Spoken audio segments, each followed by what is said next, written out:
moi, ça a été le CJD. Pourquoi? Parce que je me suis aperçu que des dirigeants d'entreprise avaient tout d'un coup de l'intérêt pour ce qu'on pouvait entreprendre à Nancy. Je me souviens qu'à l'époque, c'était au début des années 2000, on avait expérimenté la hiérarchie de compétences et pas de statut.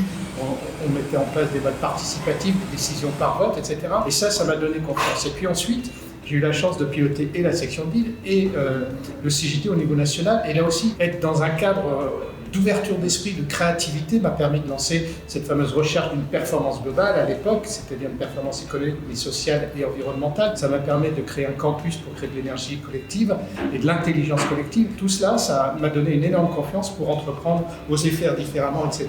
Et de ce mandat, de cette période du CJD, ce que j'ai retenu, c'est surtout que quand on est pilote et qu'on est au service des autres, on est beaucoup plus rayonnant, on entraîne beaucoup plus les gens, on apporte beaucoup plus aux gens, et finalement, c'est comme ça qu'on crée des aventures humaines.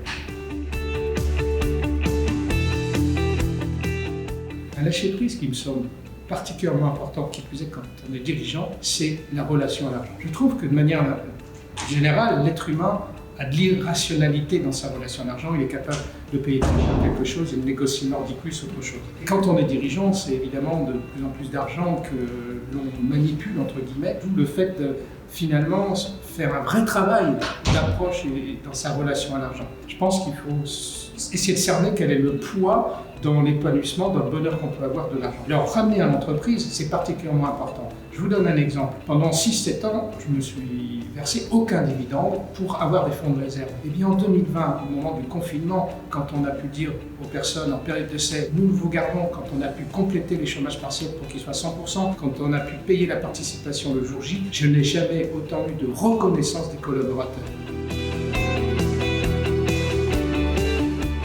La découverte que j'ai pu faire pendant mon chemin, c'est de ne jamais avoir peur. Pourquoi? Parce que ne pas avoir peur, c'est finalement lutter contre la pensée unique du monde de l'entreprise qui est particulièrement présente. Chacun cherche à se copier, à faire un petit peu la même chose, quelquefois à contextualiser, mais c'est pas ça qui crée la diversité et qui crée de la performance. Alors, ne pas avoir peur, à Norcy, ça s'est concrétisé par des tas de choses, c'est-à-dire un accord 35 heures hors norme, qui reste une force aujourd'hui d'attractivité pour les candidats, mais également la mise en place de la CV anonyme, de formation contre les préjugés par rapport aux engagements de discrimination il y a maintenant plus de 15 ans, mais également la création d'une université d'entreprise, d'une fondation alors qu'on n'était même pas 100 collaborateurs. Oui, une PME peut faire beaucoup de choses et finalement tout ça, ça amène à expérimenter.